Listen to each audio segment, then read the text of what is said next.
Hey everyone, and welcome back to my channel. Today I want to share with you my wrap-up for September. This is also my Magical Readathon wrap-up. I enjoyed the next round of the readathon so much and I can't wait for it to come back in April, or maybe even for Christmas if we get a light fall. So I will talk about some books but also some stats here. We're going to start off with the stats. My goal is to reach a 0 TBR soon-ish, next year hopefully, and so I have some stats that have to do with this goal, and then I'll go into the reviews of the individual books that I read. So let's get started. So we have 3 stats that are important for us. The first one is the number of books that I have finished this month, and in September I managed to finish 9 books. Next, we're gonna look at the number of books that I have bought, and that was 4 books, and those 4 books were audiobooks, so I listened to them straight away. And then last but not least, we have the books that I have borrowed in September, and that was 2.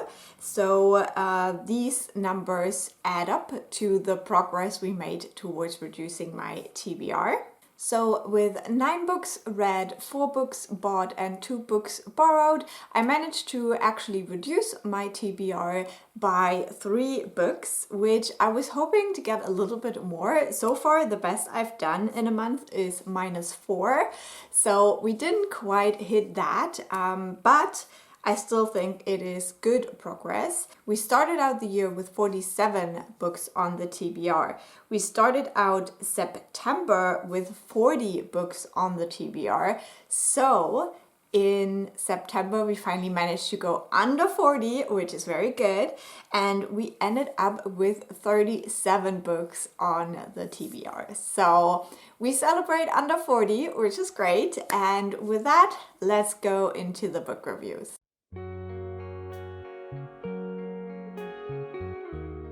So the first book I finished in September is this book that is part of the whole like Middle Earth thing of J.R.R. Tolkien. This is Beren and Luthien. This collects different versions of this tale, which is also part of the Sommerliebe and is also referred to in the Lord of the Rings series. So in this one, we're looking at a couple. In the end version, Luthien is an elf and Beren is a man, and they meet and fall in love, and it is about their struggles, how they have to go up against the big bad evil of the world to fight for their love and to be together.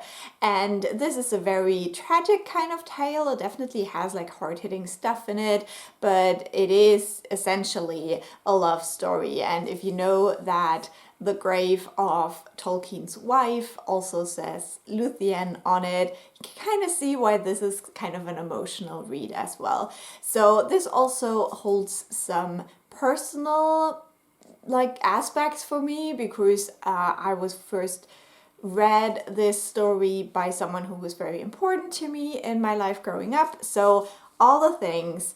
But if we take all of that out, I think this book is definitely more for the Tolkien fans, because you're basically reading the same story over and over to kind of see how it developed and what Tolkien changed and what he took out. For example, the like evil cats. He really did not like cats, that man. But overall, this was an interesting experience. I love Tolkien, so I think this was for me. But I can totally see, like, if this is your first try reading Tolkien, you're gonna be hella confused. So I gave it 4 stars, and I think it is interesting for what it is. But just these, like, books that they had published, like with the Children of Húrin and The Fall of Gondolin, they're just not like my favorite, but it's good. Then the next book I finished was my first audiobook, and I did a complete reading vlog for that one. So if you want to hear my in-depth thoughts, definitely go check that vlog out. And that was The 10,000 Doors of January by Alix E. Harrow.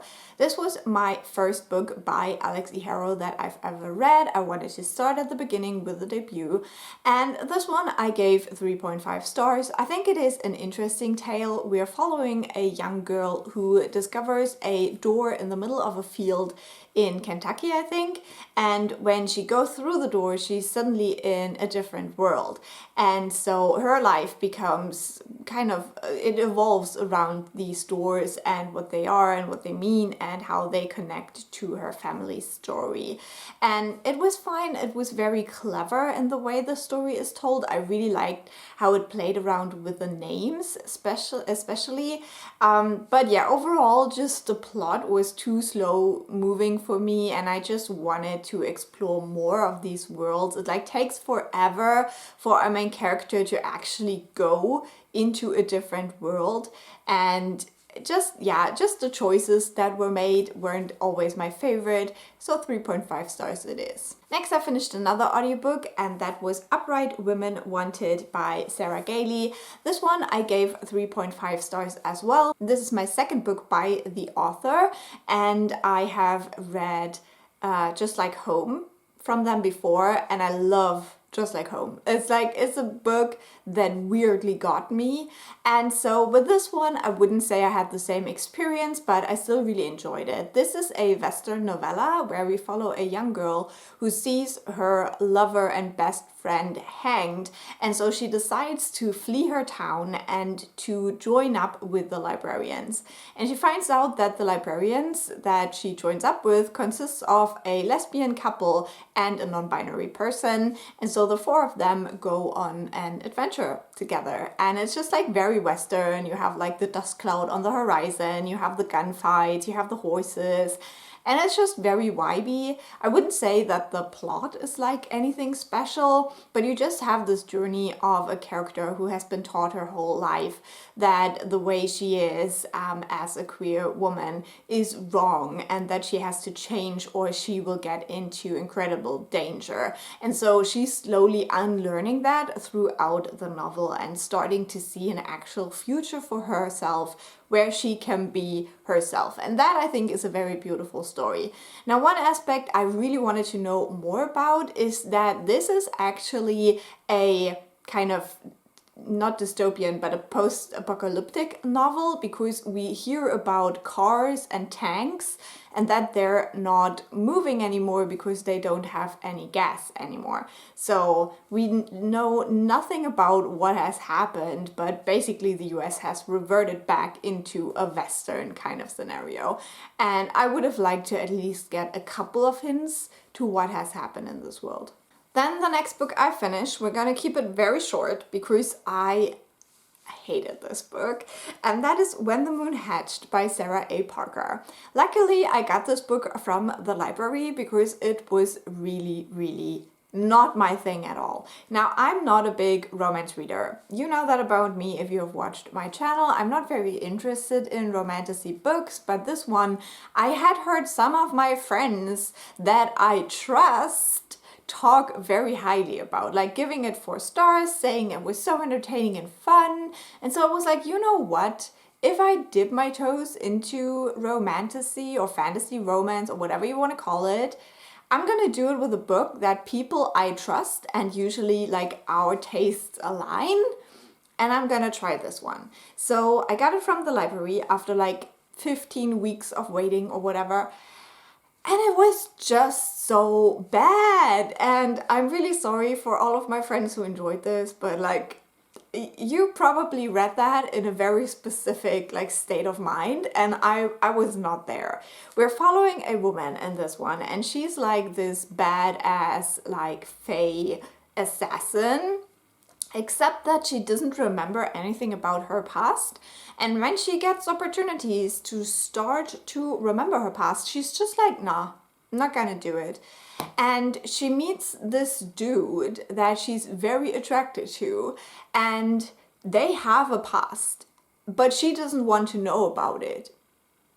And so this whole book is her making the dumbest choices you can imagine, just so she doesn't have to learn about her past. Even though it is very obvious that for this whole world, it would be very great if she knew who she is. So I can't with this. Also, this has dragons. The dragons are basically transport material.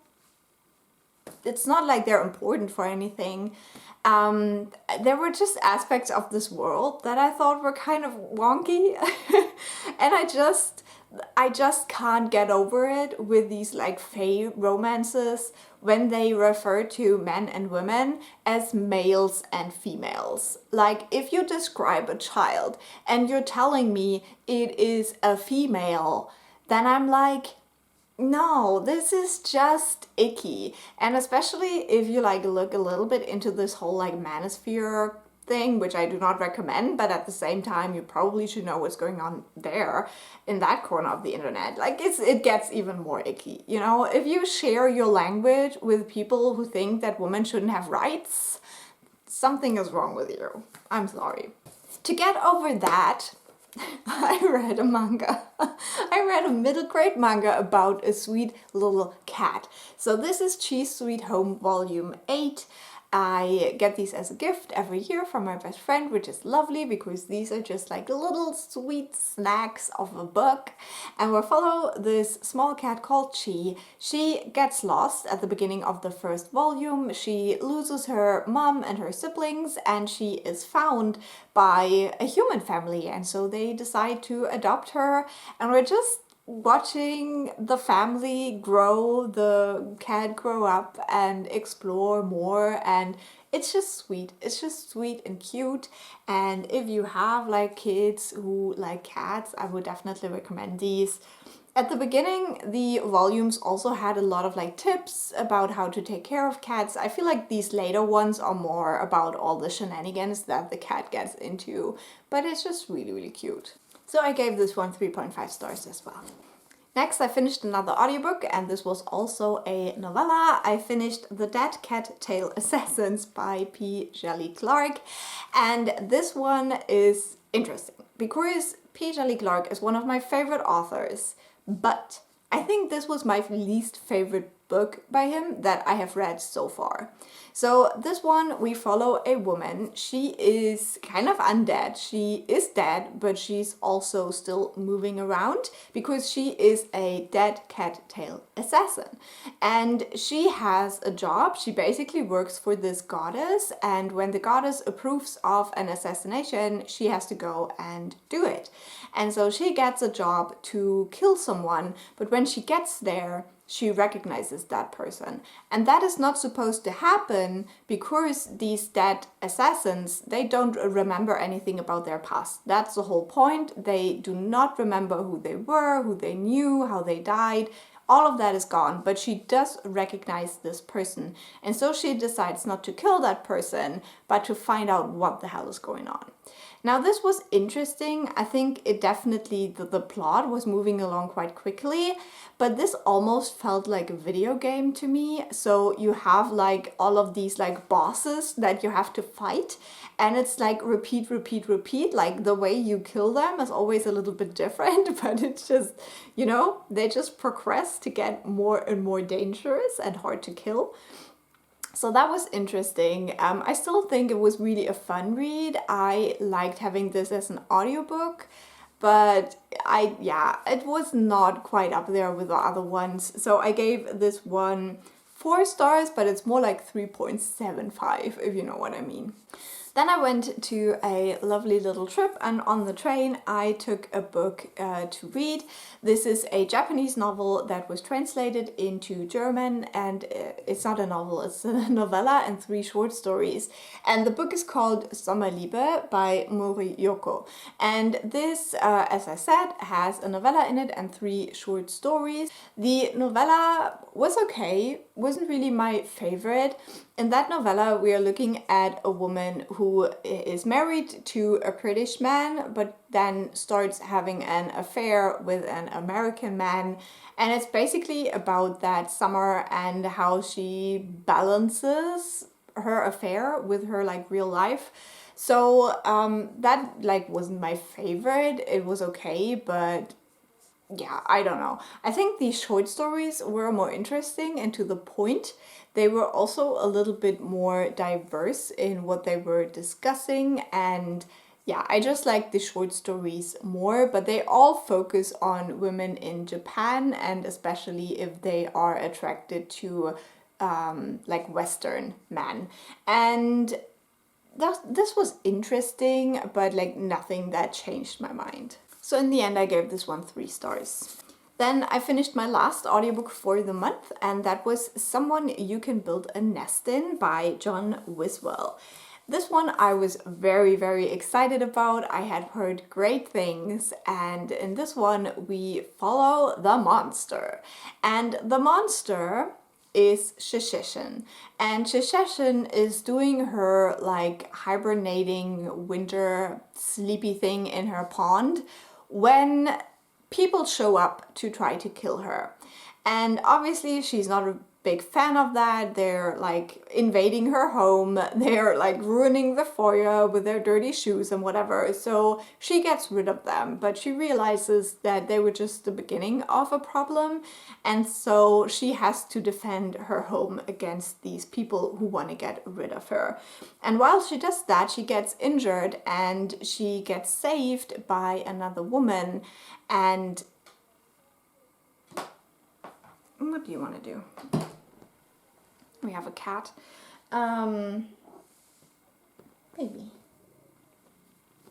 We have a cat on the lap. And basically they have a little love story. So I would say this is a gory, cozy fantasy with horror elements. Yeah, great. Now I have cat hair on my black shirt. Lovely. I know. Oh, you're wet? I have a wet cat on my lap. Oh, great. Okay. Let's try to finish this. Basically, it's a gory, cozy fantasy with horror elements. And I really enjoyed this book. It is so sweet, but also so gory. And the mixture is just something I didn't know I was missing in my life. And we have 2 asexual characters falling in love, which I think is great. And the way just they explore their relationship and the communication they have is like really, really good.